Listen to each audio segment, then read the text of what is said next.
That's your soup. It's fine. How do you like it? It's fine. You're You going to can be thinking touch about it the entire time. No, it's not. You'd be super... I'll zip it up while you're talking. Hey. Hey, it's a special edition of Spill the Beans, if you couldn't tell already. I'm not Tim. I'm Jed DeMeusy, part of Tim Bratz's social team. And this week, Tim is going to be the interview subject instead of the person conducting the interview. Now, I've known Tim for a long time. I've been employed by Tim for close to 3 years, but Tim and I have known each other since freshman year of college back at Miami University in 2003. And we thought that we would just kind of turn the tables on this Spill the Beans and make him answer some questions. He's asked so many questions of so many people. We hope to provide you some insight into what makes Tim tick, maybe some things that you haven't heard before, and what the future looks like for Tim in all of his areas of business. So without any further delay, let's put Tim in the hot seat on Spill the Beans.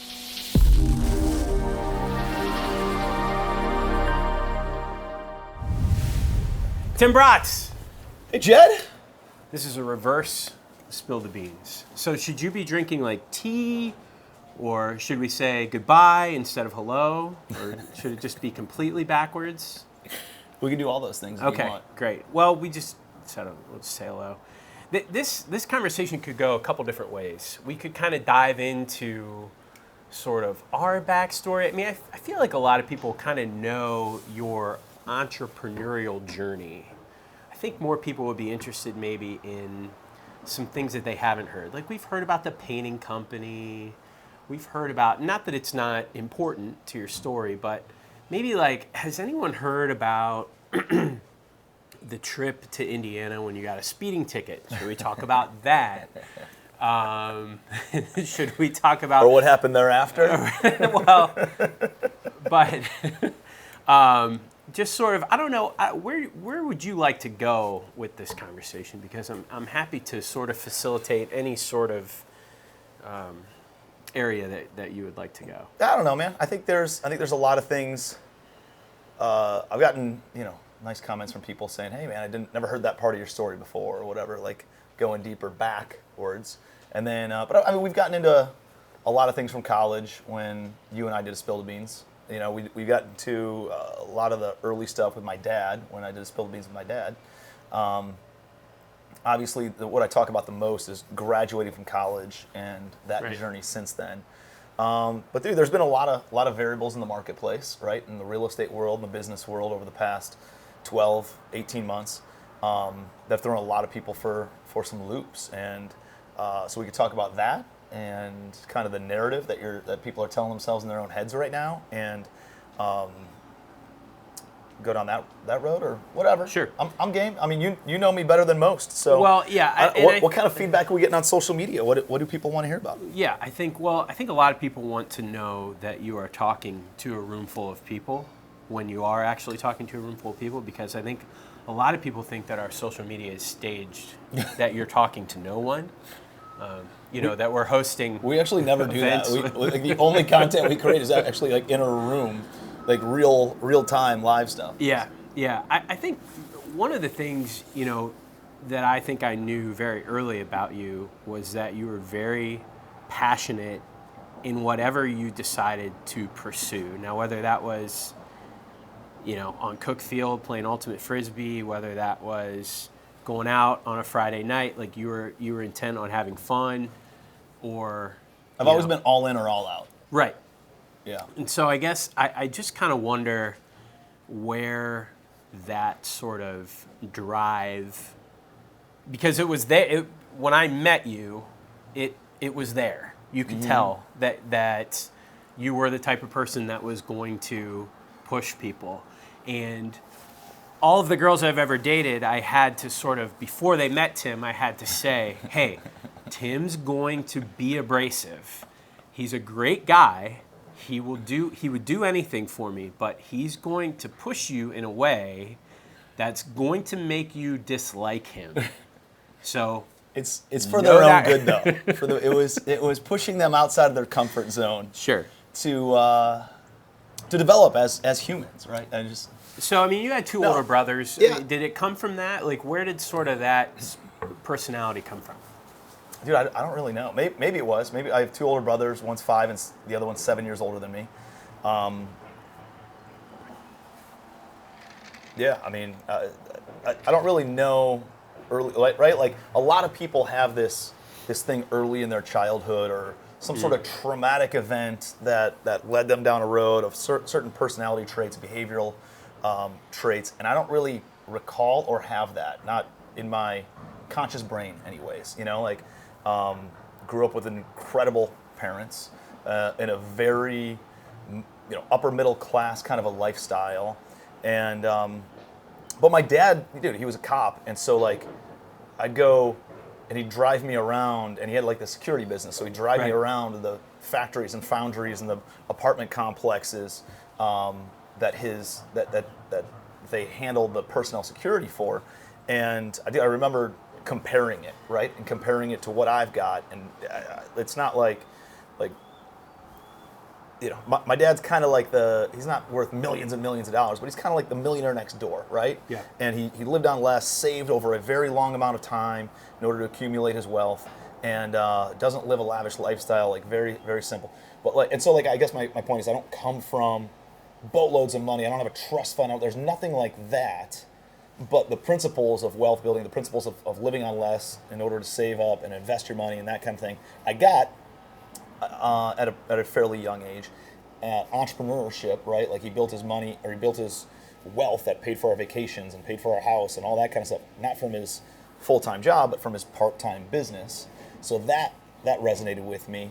And then the other thing would be when he took me out to these factories and foundries and apartment complexes, like even though I don't come from money, like I saw how grateful that I should be, and because I saw what life could be, right? What if I pulled a different lottery ball, like where could I have fallen in this thing if I was born to different parents or a different social mindset of blame and pointing the finger and all that kind of stuff. And my parents always instilled in me, they said, they'd say, hey, they'd always give me compliments and accolades of like, oh, you're so smart, but you work so hard. It was like a combination of those two things where I knew that, I read a bunch of studies on, do you give your kids accolades on working hard or being smart? And the ones that are given accolades on being smart end up giving less effort because they think they just got it.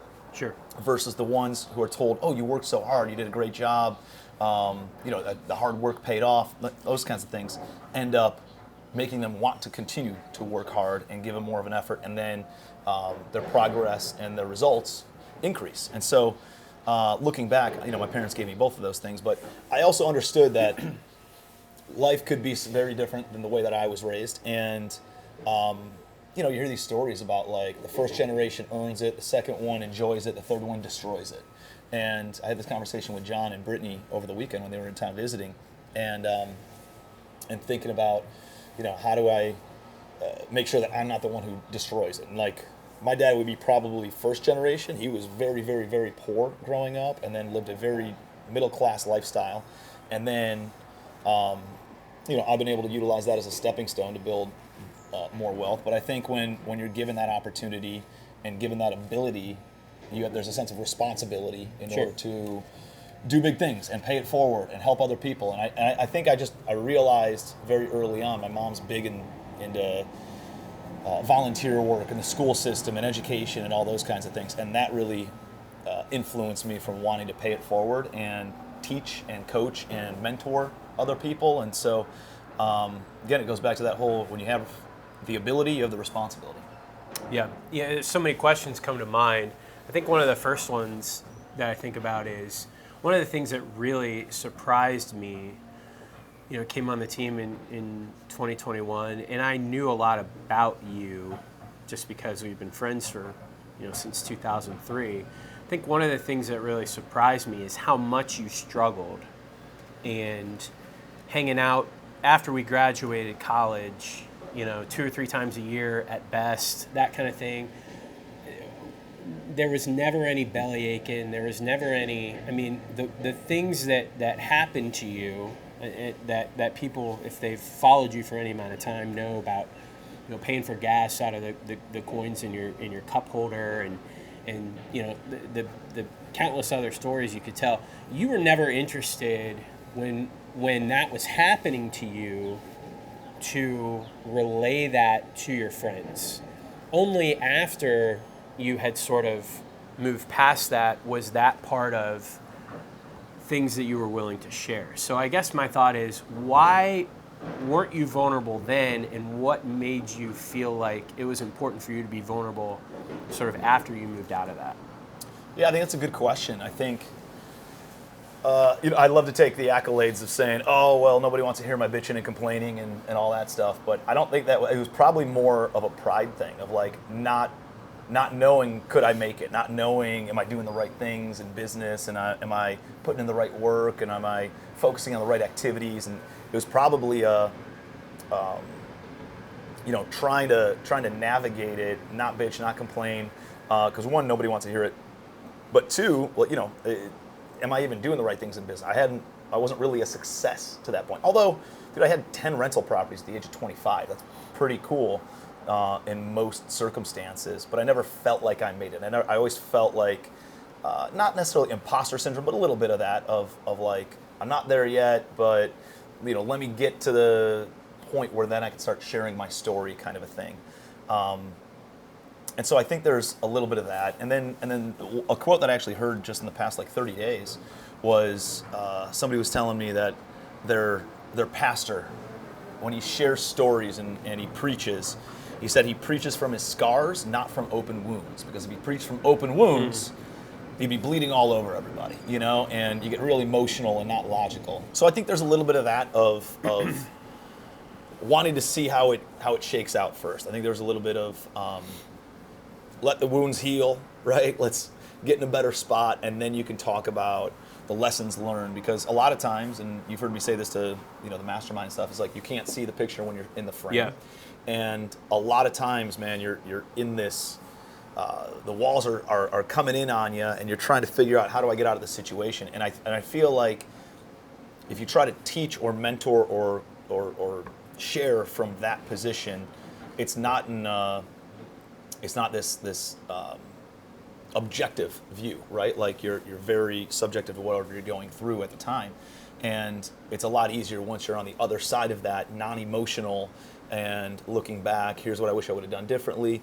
But one of the things I do is I do take notes of the thoughts and what's going through my head in the middle of the circumstance. That way I can go back and reflect on that and dude, it's, as an entrepreneur, this stuff happens all day, every day, right? Like this morning, get an email, hey, walk the units or walked a property in this location, and guess what? Like, staff wasn't even on site. There was a lender inspection last week.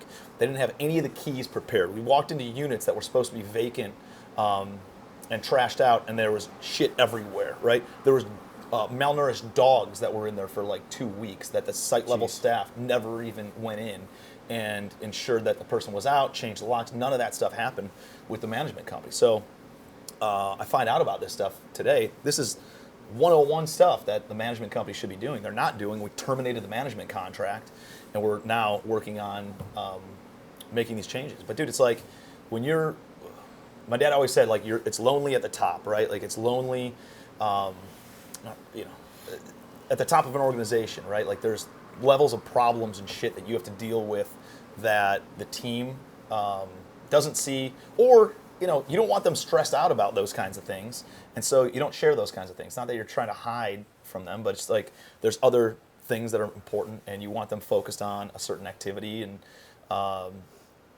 as the leader of an organization, I want me to take those stresses on, not you, not the operations team, not my COO. Like, let me handle some of those stresses and take that stuff on. I think as the leader, maybe I do too much of it, but I feel like as the leader, that's one of those things that you got to do in order to create the right environment for your team. And so let them focus on their job, let them focus on their stresses and just in that role. And I don't want any of this other stuff to pour over. So yeah, man. And then there's other things, like you got investors in certain deals, right? And you can't talk about it in the moment right now because it could adversely affect their returns and what that looks like. And so there's a lot of things shit that we've been shoveling for the past year that could be entire chapters of a book that we haven't talked as detailed about that we want to. But it will come out in the next 12 months as we get on the backside of some of these deals, and I'll be able to really dissect them and share with people what worked, what didn't work, how we got in these situations, and all the other stuff. So, I wish early on I could say, oh, I just didn't want anybody to listen to me complaining about stuff. But I think it was lack of confidence in my ability, right, and trying to figure out, well, can I even make it work, with a little bit of I don't want, I realize people don't want to hear me criticize, condemn, or complain, right? Like the Carnegie's 3 C's, and then on that side, I was emotional in the groove of it, where I need to get on the other side and then be able to look back and have perspective. Do you think people would be? I'll phrase it this way. Like we mentioned, you're either all in or you're not. And that type of personality doesn't really lend itself to introspection very much. I think people would be surprised to spend time with you and to see your personality, and also realize that this person is also very well read. This person is also keeps a journal. For me, that is very counterintuitive to the personality that you typically have, that you are that. Is that just part of the thing that you have to do to get there? Well, I think there's I've said it a couple times, I think, in passing conversations with folks. I think one of the most underrated behavioral and personality traits of very, very, very successful people is the amount of personal awareness and social awareness, situational awareness that they have. There's a level of wisdom, right, that comes with that. You don't have to be smart, but I think reflecting on something and not making the same mistake over and over and over again, right? All right, hey, I made a mistake, but that's okay. You learn from it, and then you sharpen the axe a little bit, and the next time it's easier. Now, there's always levels and levels of problems, but you don't make those same mistakes over and over and over again. And I think by looking back at situations and looking back at what worked and what didn't work, what I liked and what I didn't like, what made money versus what didn't make money, and then doubling down on the things that I liked, doubling down on the things that made money, doubling down on the things that had a bigger impact, and then eliminating the things that didn't make money, that didn't have an impact or have a bigger impact, and the things that were draining for me. Naturally, I think a lot of people think I got to keep on adding all this other shit to my plate and adding all these other things to do. If you remove things and you eliminate things from your life and from your to-do list that are the bottom 20 or 30 or 40%, naturally there's going to be things that infill that space that are more productive or more impactful or more fulfilling or more productive than the things that you're removing. So I think removing can be just as valuable as adding things to your plate. But I do think that, when I started working on the business, I started working on myself as opposed to just being in a situation and more reactive. You become more proactive, and you can plan accordingly. You and I are the same age. We're not 40 yet, but just kind of along those lines. I'm not saying that you have all the wisdom in the world or that you're the most successful person in the world. But when you walk into a room of entrepreneurs who are like you, in the sense that they're in the same space, how long does it take you to talk to someone to know, okay, they're whatever they have going on, that's great, but I can talk to them and know that this is a sustainable thing that they're doing? Do you think about that when you talk to people who are your peers? As in, can I figure out? Do they have Can a you real kinda, business or not a identify? real business, or Yeah. how far? Yeah, I can figure it out. Obviously, they're not saying, "Hey, I have a real business, and here's what you should think about my real business." But just sort of the. Yeah, I think the it's like anything where once you become an expert, right? What's the Malcolm Gladwell book? Is it Tipping Point or No, it's the not Tipping Point. It's the other one that has. Oh shit! It's like the. Hang on, I gotta look it up. Blink? Blink. It's Blink. And in that book, he talks about the 10,000 hour rule, and he talks about some of those things. And the guy who, I think at the end of the book, he's sharing a story about a guy who's been playing tennis his entire life, and he's like in his 60s, and he knew from the time they threw the ball up, by the time they left a hand on a serve, whether it was going to be a fault, a fault or like a good quality serve, right?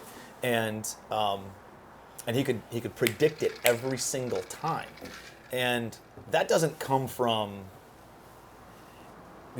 being smart. It comes from mastery and spending enough time in something long enough where you just know. It becomes almost innate, and you can kind of predict the future. And so it's not that you learn a skill, or it's just like I've been around the block long enough and at a fairly high volume and hung out with enough entrepreneurs where I've spent much more than 10,000 hours with people who are either performing or not performing, and have stuff going on, don't have stuff going on, and just being able to reflect on my own personal experience and all the people that have been through masterminds and stuff like that I know I can figure out like where somebody is in their journey pretty quickly. Yeah. And so not saying it's right or wrong, not saying it's good or bad, it's just I can see through a lot of the nonsense. And I think one of those things early on in my career is like human beings are very trusting people, and I trusted a lot of people that I probably shouldn't have early on in business. Mentors, right, of mine, bad mentors of mine. I think you learn some things from bad mentors just like you do from good mentors of what you don't want to be like, right? Learned a lot about joint venture partnerships, learned a lot about core values, right? I learned a lot about hiring people with good attitudes versus bad attitudes. People, you think somebody's got a skill set, but they got a bad attitude. I'd rather have somebody with no skills with a good attitude, because I can always train them on the skills. And so there's things like that that you can read about in a book, but it's not the same until you actually live it, until you actually see it and see how it impacts and affects you personally. And I think going through all of that for a long amount of time in business is a big deal. I think going back to your comment of that we're almost 40, dude, my favorite part of you still got a little bit. Yeah, a couple of years. Yeah. My favorite part of being out of my 20s and kind of it was once I was in the 30s realm, or mid 30s. I don't know. I guess I really liked to be liked before, and I still like to be liked, but I would let that drive how I interacted with people, right? And professionally, personally, both. Both, I think. And so I let that impact, and I didn't cut ties because I don't want to be friends with everybody all the time, and I really worried about. I was concerned or thought a lot about what other people thought of me, and once I hit 30 and something clicked. Where it was listen, I still want to be liked, but I don't need to be liked, right? It's if somebody who doesn't know me talks shit about me on social media, they don't know me, I know that they don't know me, I don't let that personally affect me. If it's somebody I really care about, somebody on my team or a close friend or a family member that has a problem with me, that does. I typically delete those comments before they get to you. Yeah, of my sister or my brother or all of our friends from high school and college. Mm-hmm. But the those would affect me because those are people that I care about. Sure. Those are people that I value their opinion of. But there's other people who I don't know. They don't know me. They don't know anything. And so, I don't care about those opinions, right? When I got over having to wear name brand clothes or having to have a name brand car that guess what? I can afford. I can buy a car dealership if I wanted to. I drive a Jeep because that's more my personality. That's more my behavior. It's awesome, sure. Right? Yeah, the wave is, yeah. Jed gets really mad when I wave to other Jeep owners. Well, just the Jeep culture to me is just a little much. The tire cover that says you either get it or you don't, I think is the tipping point for me to borrow. Long division. Not all the Avengers. Not all everything is something that you either have a comprehension of or you don't. I don't know why the Jeep wave sets itself apart. Not all who wander are lost, Jed. Right. Not all. I keep getting a couple of different questions that I want to ask, and then they kind of get pushed back when you keep talking because another one pops in. But one of the questions I've wanted your opinion on is you always say you can either, you can either make the mistakes on your own. You can pay for it by making the mistakes on your own, or you can pay to be in rooms with people who have made those mistakes. Yeah. I don't think that's what you say, but how hard is it to convince someone starting out that there's a black cloud coming if they don't buy in to community? Yeah, I mean, there's a lot of... You almost have to make the mistakes yourself You got to. first. It needs to be... People don't move from a place of desire for pleasure. They move from a place of getting away from pain, right? That's a much greater motivator than wanting to pursue pleasure. This has been so painful, and that's what motivated me to sign up for a mastermind. Dude, I was getting clobbered, man. I was individually managing 140 units. I had a part-time kind of leasing agent to help out with me, and then a couple maintenance guys. But like I was finding the deals, raising the money, negotiating with sellers, dealing with brokers, putting the project management together, meeting with contractors, ordering supplies, going to Lowe's and Home Depot and buying stuff, delivering it, collecting rent, handling accounting, turning on utilities. Like, dude, legitimately the entire thing. Yeah. There's not enough hours in a day for somebody to do that. And fortunately, I was in my 20s. I didn't have any kids yet. And my wife worked full-time, or girlfriend, fiance, wife, amongst that timeline. And so like I burned the candle at both ends, but it was so painful. And I saw these other businesses that were just had a bunch of employees and were doing millions of dollars in revenue. And I'm like, how the hell is that even possible? And I couldn't possibly figure things out on my own. And somebody had that lifestyle, right? Yeah. And I made a phone call. They contacted me, wanted to buy some property, and then I realized they were on vacation for 6 weeks. I was like, how the hell is that possible? And they were flipping 40, 50 houses a month. And he's like, dude, there's things called masterminds. You got to plug in. You got to da-da-da-da-da. And dude, it was so painful, the point that I was at that time. And I had some partnership issues and all these other things that were kind of unraveling. And I was like, I need an outside perspective. I need somebody else to give me insights, because I didn't know who to talk to. I didn't even know that it existed. And so when I got in that room, it was very, very difficult for me to write a check for $5,000 for a weekend event. But once you go to that and you experience that and you realize you're not alone on an island, and you realize there's people who you can learn from their mistakes and the connections that they make for you. Like that guy introduced me to two of my biggest hard money lenders that have millions and millions of dollars with me because I went out to that event. And I think about three of my biggest hard money lenders. Really, almost all of my hard money lenders eventually came from that in some capacity. And so it was such a stepping stone. And once you experience how much of a stepping stone it can be and how much of a resource it can be, then you're like, boom, let me, how many masterminds can I sign up for, right? And then you probably sign up for too many, and then you want to retract a little bit and focus on, one or two or three that are really the ones that you want to, develop deeper relationships in. And that's kind of the life cycle of that. But dude, you're going to learn one way or another. And one way is far more expensive and takes a lot more time than the other one, which seems like a larger nut to pay up front, but it accelerates everything. Yeah. It abbreviates the entire process. It's the only shortcut to building a successful business that I've ever found. Yeah.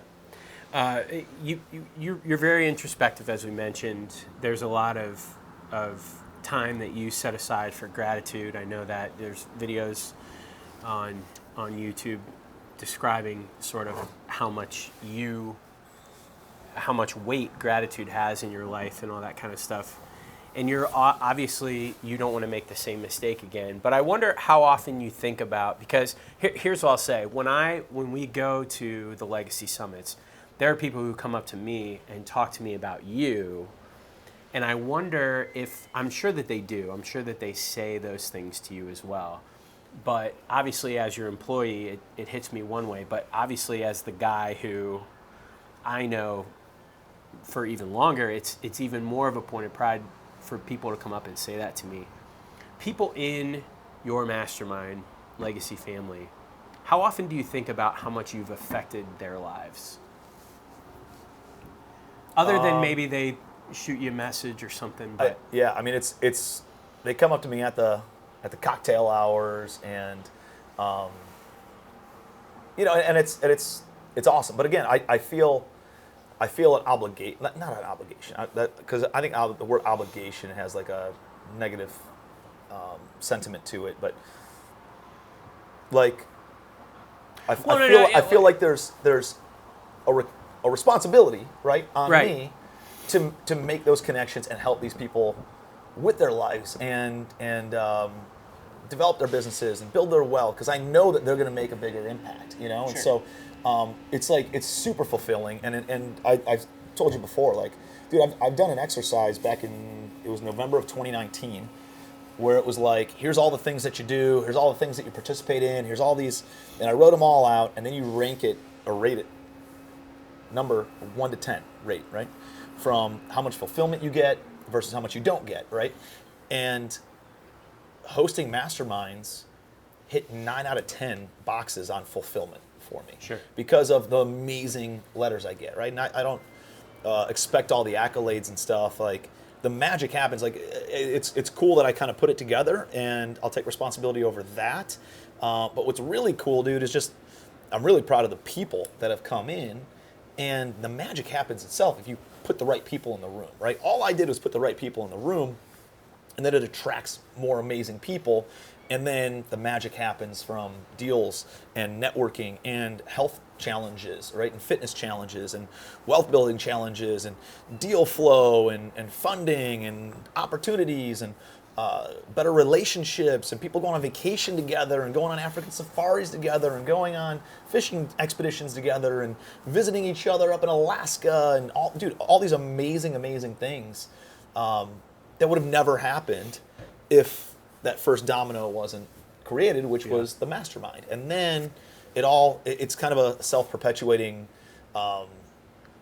vehicle, an organism, right? It's got its own life now, and there's definitely a responsibility that I feel in order to maintain it and keep it and make sure if somebody comes in, it doesn't fit the culture. My job now is to make sure that they are removed, right? Hey, it's just not a good fit.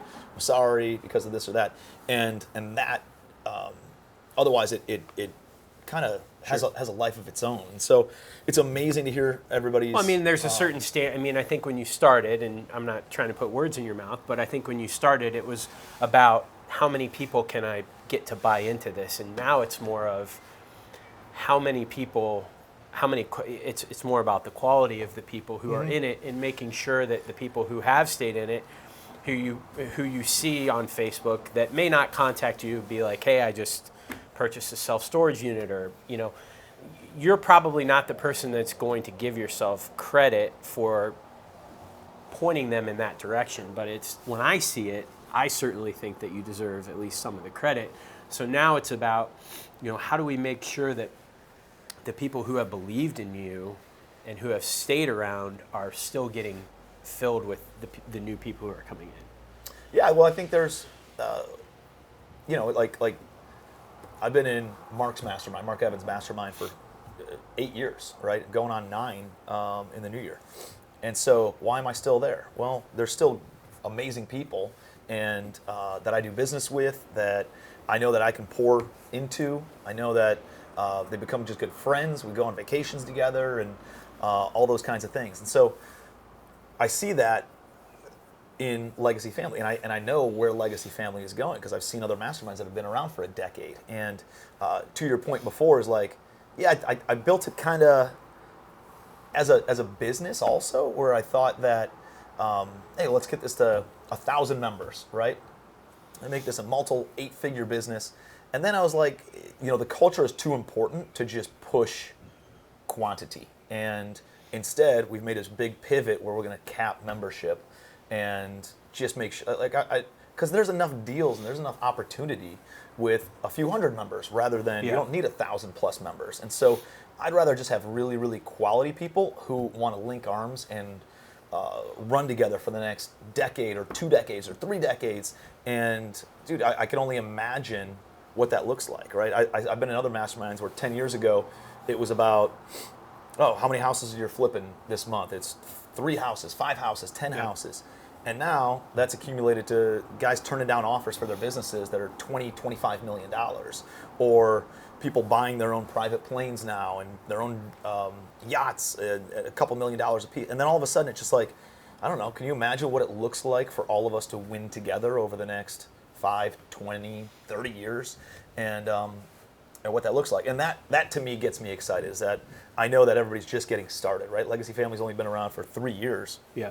And look at how much everybody's business has been positively impacted over 3 years, let alone 5 years or 10 years. And what does that look like? And so, the existing members get value because there's tons of money, and people are selling a business, and then they lend to other people who are in the community that they know have good core values and they know are good operators. There's people who bring deals, right, that are available for the private money lenders. And so there's deal flow and there's money flow. There's also the business insights. And even though you figured out how to build a business to a few $1,000,000 or $10 million or $15 million, that's not the exact same process to build a business to $50 million or $100 million. And there's many people on the path to do that now. And so we'll all continue to grow and improve our skill sets and develop the network. And who knows, maybe we create a private equity fund. We go start buying businesses together. Maybe we create a REIT where we buy billions of dollars of real estate together. Maybe there's future opportunities in some other industry or some other capacity where we do that. But at the very least, we're all personally developing from a fitness standpoint. We're all personally developing from a relationship standpoint. We're all personally developing from a business standpoint, and continuously wanting to get better across the board. Yeah. So I think, the question that you typically end on, that you've sort of answered in terms of the education side, is, what do the next 12, 18, 24 months look like for the other side? The side that I know nothing, I know very little about in terms of, the apartment side, the actual investing side. What does that look like the next year and a half, 2 years for Legacy Wealth? Yeah, I think we've always grown the business by growing and then refining, and growing and then refining. So we'll take a big jump or two forward, and then we'll take a couple steps back in order to tighten things up.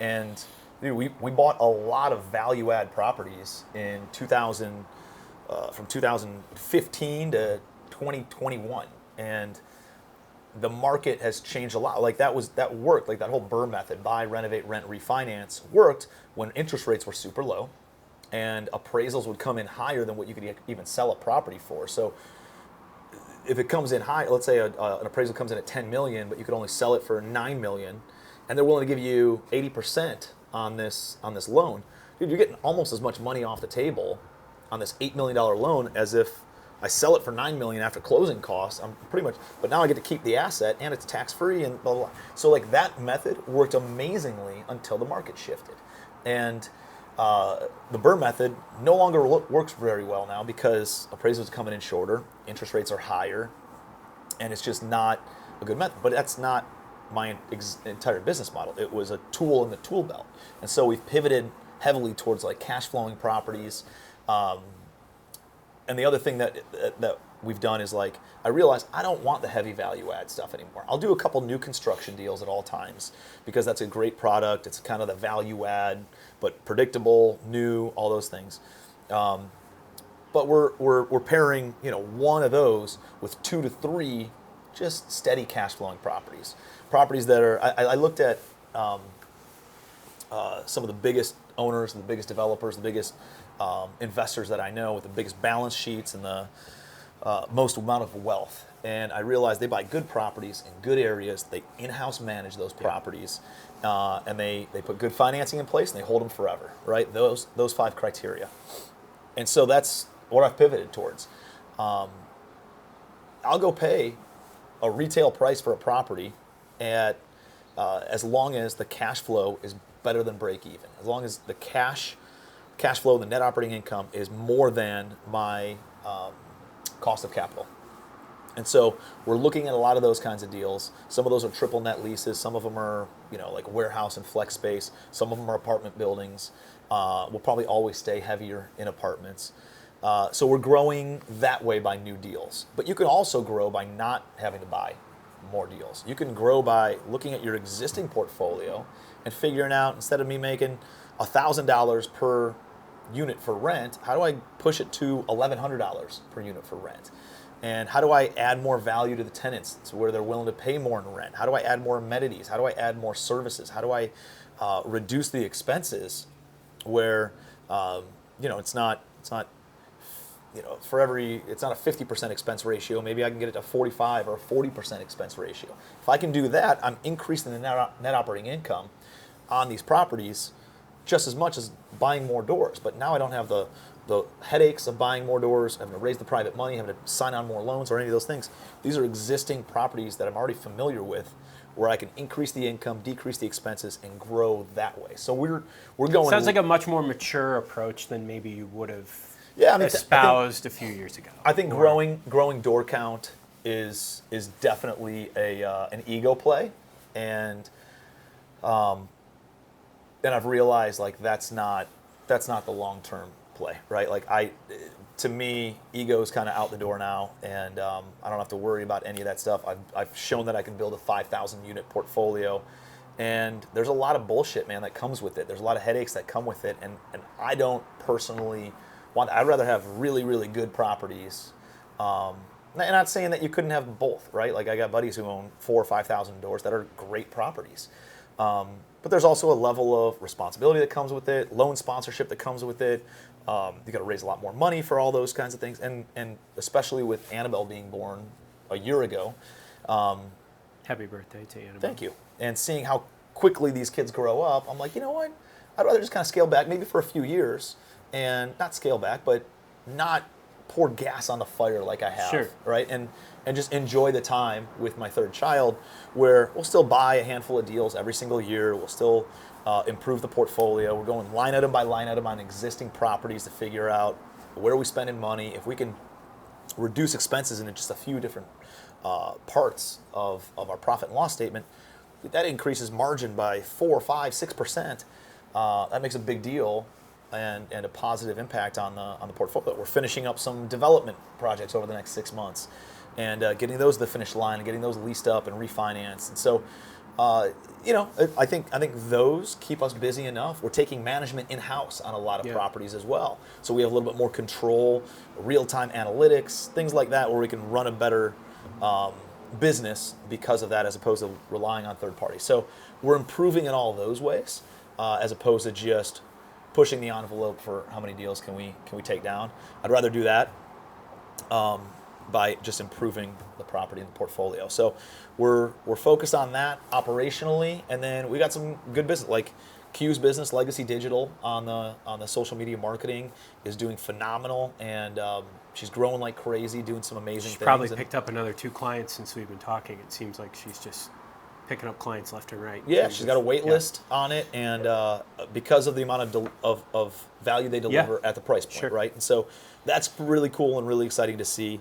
We've got Legacy Family and the coaching business. We're making a lot of changes there. We're giving away pretty much all the content, all the entry level type content, and the commercial empire stuff, and all the social media stuff, and like just pouring that forward, doing webinars and coaching people on how to passively invest, how to increase their residual income, how to do all those kinds of things. Breaking a little news here, sure. There you go. Breaking a little bit of it. But we've made this big, just kind of like, listen, we don't need the money, right? And there's a sense of responsibility to pay it forward. And so on the education side, we're just making this huge pivot of like almost like a rebrand and reinvention of ourselves to give away as much as we can for free. And really the only paid thing we have is Legacy Family. If you want to come out to the events and you want to be part of the community, it's $1,000 a month, right? Yep. And as everybody else increases their prices, we've made a commitment to leave our prices steady at $1,000 a month, and we're not going to grow that. And instead of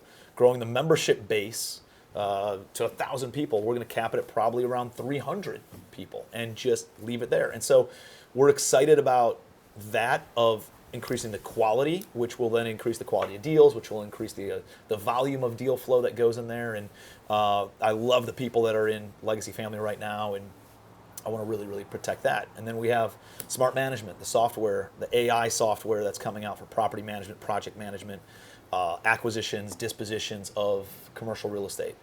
And dude, I think that could be the $1 billion exit, right? Like that software there is so good. I've partnered up with the best in the entire world to do that. Like the guy I'm partnered with on that was on track to hit CTO, which is the Chief Technology Officer of one of the top, if not the top, software engineering firms in the entire world that Tesla goes to and hires, that Disney goes to and hires in order to put their software engineering and do all these internal technology pieces for their vehicles, for their amusement parks, and for all these other things. And so this guy was the was on track to hit the Chief Technology Officer role for the biggest software engineering company that the biggest tech companies use for that stuff. And he's left in order to create this software with us. He's been one of our big investors for a long time. And like that product is so exciting to me. It's kind of like boring unless you're in the industry, but it's like, I know how much value, and I know that there's companies like these other software businesses that are worth billions of dollars, like $7, $8, $10 billion, that don't do a fraction of what this software does in its infancy. And so, like, I know what that can look like in 7, 8, 10 years, and how that's going to positively impact people who utilize the software, because it's just so much more efficient than anything else that's out there right now. It'll help reduce the amount of staff that they need. It'll help, with any issues with people dropping the ball on asset management and a lot of those things.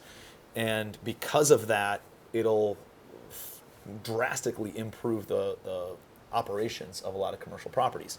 And so I know that that's just a matter of time. It'll hit a snowball effect, and it'll compound. It'll put these other management companies and workflow process businesses out of business, because it's that good. So I'm super excited about that, and that's more of a long-term 7-10 year play. But I know that I know where that's going, and I truly believe that's a $1 billion exit at some point. And so that's kind of the long-term. Lot to look forward to. And then in the meantime, dude, just buying good properties. I don't need to hit home runs, base hits, win the ball games, and that's always been my philosophy. And I just want good base hits over time. Help the investors make a lot of money. We'll build some wealth.